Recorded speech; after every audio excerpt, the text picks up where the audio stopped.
A religião diz, você precisa ir ao templo para encontrar Deus. Mas a verdade é, As mesmas pessoas, os mesmos líderes, os mesmos religiosos que falam que você tem que ir na igreja para encontrar Deus, eles também oram, rezam em casa. E se você tem que ir na igreja para encontrar Deus, eles estão orando e rezando para quem em casa? O mesmo pastor, o mesmo padre, o mesmo religioso que fala que você só encontra Deus na igreja, os mesmos dizem que Deus é onipresente. E é verdade. Deus é onipresente. E o que significa onipresente? Que ele está presente em todos os lugares, a qualquer momento. Ele está em todos os lugares, logo ele está na igreja. Ele está em todos os lugares, logo ele está na sua casa. Ele está em todos os lugares, logo ele está na natureza, na rua, na praia, no mar, nas coisas corretas. Deus está presente em todos os lugares, em todas as coisas. Nos mesmos lugares onde acontecem coisas certas e erradas, Deus está presente e permitindo. Deus permite todas as coisas, o que não significa que ele aceita e que ele deseja que todas as coisas aconteçam. Você só vai encontrar Deus na igreja? Negativo. Você pode ir para a igreja esperando encontrar Deus fisicamente lá? Pode. Você não vai encontrá-lo. Porque Deus está dentro de você.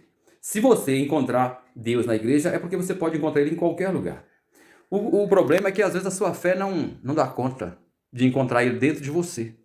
Mas se você vive sem Deus o tempo todo, a semana toda, sem Deus, pensando só em si, fazendo a sua própria vontade, você está indo na igreja no domingo e perdendo o seu tempo. Se você não encontra Deus dentro de você, nas suas ações, da semana toda, em 24 horas do seu dia, em todas as coisas que você faz, nas escolhas que você faz, nas preferências que você tem, se você não encontra Deus, você não vai encontrá-lo na igreja. Porque Deus não é um Deus só de domingo, só da missa, só do culto. Deus é um Deus onipresente, que está presente em todos os lugares, o tempo todo. Agora, se as suas atitudes o afastam de Deus, se as suas escolhas, se a sua vaidade, se o pecado te afasta de Deus, não adianta você fazer isso a semana toda, viver isso 24 horas do seu dia, do seu tempo, e ir para a missa, e ir para o culto, e ficar ali naquele momento achando que isso vai te energizar e vai te garantir salvação, porque Deus está presente o tempo todo, em todos os lugares. E você não existe para Deus só na missa, só no culto. Você existe para Deus o tempo todo. O tempo todo. Enquanto você trabalha, enquanto você dorme, enquanto você acorda, durante o seu sono, é Ele que vela o seu sono. E se você não encontra Deus dentro de você, nas suas atitudes, na maneira que você conduz a sua vida com seus irmãos, com as pessoas, se você não encontra Deus, não adianta você ir para a igreja, porque você não vai encontrá-lo. Você vai estar se iludindo de que está buscando Deus. Porque se realmente você estivesse buscando a Deus, Ele já estava com você o tempo todo. Você ia para a igreja apenas para ter comunhão com os demais irmãos, com os demais fiéis. Isso se você tem Deus dentro de você o tempo todo. Se você anda com Deus o tempo todo, o dia todo. Você não precisa exatamente da religião. A pessoa que mais precisa da religião é aquela que não tem Deus e que não vai ter. É por isso que ela precisa da religião. É por isso que ela corre atrás da religião. Porque a religião é o Deus dela. A pessoa que mais precisa, aquela que não pode ficar sem a religião, é exatamente aquela pessoa que não tem Deus. Que não teme a Deus, que não põe Deus em primeiro lugar. Porque quem teme a Deus, quem ama a Deus, independente de lugar, ele vai amar, ele vai louvar, ele vai lembrar, ele vai chorar, ele vai louvar. Porque quando Deus está presente, independente que seja na igreja, na sua casa, no seu quarto, no seu trabalho, se Deus está presente na sua vida, a diferença vai ser feita. E não é diferença financeira, não. Porque o reino de Deus não se trata disso. Não se trata de ser rico, de ter coisas, de ter bens, de poder mostrar para os outros que você está bem. Não se trata disso. Se você seguir o exemplo, por exemplo, do apóstolo Tiago na Bíblia, você vai ver, se você ler mais profundamente, você vai entender que algumas pessoas precisam de cura, precisam ser curada para acreditar em Deus. Outras precisam de milagres para acreditar em Deus. Outras precisam de melhorar de vida, de arrumar um melhor emprego para acreditar em Deus. E tem aquelas que não precisam de nada, que ela pode ser pobre, ela pode estar doente, ela pode viver a vida toda com um problema de saúde, mas ela não precisa disso mudar para ela acreditar em Deus. Ela vai acreditar independente de qualquer coisa. Ela vai acreditar, ela vai confiar em Deus independente de qualquer circunstância favorável a ela. Diferente da maioria das pessoas. A maioria precisa de cura, precisa de milagre, precisa de vencer na vida material para poder confiar em Deus.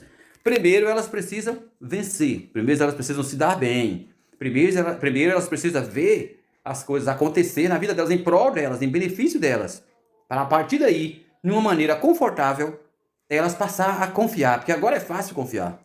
Mas tem os verdadeiros adoradores, que não precisa especificamente de ser curados, de ver milagres, de vencer na vida, de ganhar dinheiro, de ser bem-sucedido financeiramente, para confiar.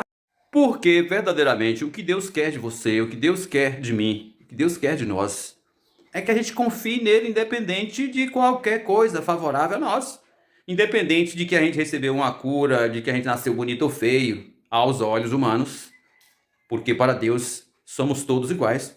Mas o que Deus quer da gente é que a gente confie nele, que a gente entregue tudo nas mãos dele, independente de que recebeu cura, de que recebeu milagre, independente de que deu tudo certo, de que arrumou emprego, de que comprou carro, de que ninguém adoeceu, e etc, etc e tal. O que Deus quer, o que é verdadeiramente adorar a Deus, fazer a vontade dele, não é ficar o tempo todo pedindo bênção, pedindo melhora a minha situação, olha para mim, Deus, por favor, eu tô aqui. E dentro de você pode não falar com as suas palavras o que você quer, mas as coisas que você fez durante o dia, você que trabalhou, você que acha que está ganhando pouco, você que não está trabalhando, você que está buscando um emprego, às vezes não precisa você falar com as suas palavras, nas suas orações, na sua reza, falar para Deus que você quer melhorar de vida, porque dentro da sua cabeça você quer, dentro do seu coração você quer, dentro do seu coração você não está falando com as suas palavras, mas dentro de você, o seu desejo é melhorar de vida. Você olha o cara que tem o comércio, que tem o carro e que é da igreja e que até dá isso como testemunho de bênção, o cara que coloca no status dele, nas redes sociais dele, que servir a Deus é isso, servir a Deus é aquilo. Ele está falando isso também de uma perspectiva do que ele conseguiu financeiramente, do que ele conseguiu como realização pessoal, humana. E muitas vezes as pessoas olham para isso e ficam pedindo para Deus essa bênção, ficam pedindo para Deus esse milagre para depois confiar em Deus. E que na verdade, o que Deus quer de nós não é que a gente fique trocando obediência por bens, que a gente fique negociando com Deus. Deus não quer que você fica, que nós ficamos tentando negociar com Ele fidelidade por bênção. Ah, Senhor, faça isso por mim porque eu vou ser fiel. Deus não quer isso, Deus quer. E espera de nós é que sejamos fiéis, que confiamos nele, que entregamos tudo a Ele e que buscamos um reino que não é daqui. Buscamos um reino que é o reino dos céus. Não, eu tenho que construir a melhor casa, eu tenho que morar bem porque eu sou filho de Deus.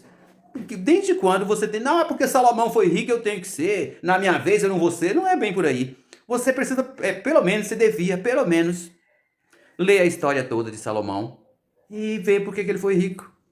É uma bênção ser rico? É, mas você não precisa nem pode ficar negociando a sua vida religiosa, ficar negociando nas suas orações com Deus. Fidelidade é você confiar a sua fé em troca de bênção. E afinal de contas, quer dizer, qualquer um que te dá uma bênção, se o diabo te dá tudo que você quer, você vai servir a ele? Seguindo essa premissa, você vai servir a ele, porque você está negociando nas suas orações, nos seus pedidos, você está negociando a sua fé baseada em bênção, em ser bem-sucedido. Então, que seja Deus que te dê, ou se o diabo te der essas coisas, você aceitaria então, porque você está negociando. Você está vendendo o produto que é a sua fé. E um conselho que eu te dou, que vale para mim também, é que a gente não pode nunca, jamais ficar negociando a nossa fé a troco de bênção, de cura. Deus me cura, sara essa dor de cabeça, me cura disso, daquilo, da coluna, do joelho, não sei o que, eu preciso, olha as contas. As suas contas é problema seu, amigo. As minhas contas é problema meu, são coisas aqui da terra que a gente contraiu porque quis, por querer coisas melhores, por vaidade, etc, etc e tal. Deus pode te dar riqueza? Pode, claro que pode, Ele é o dono do ouro e da prata. Mas você não tem que ficar negociando a sua fé para receber bênção, porque isso não é amor a Deus. Isso é amor ao que você quer, as coisas que você quer. E em troca disso, depois você acredita. Depois você confia.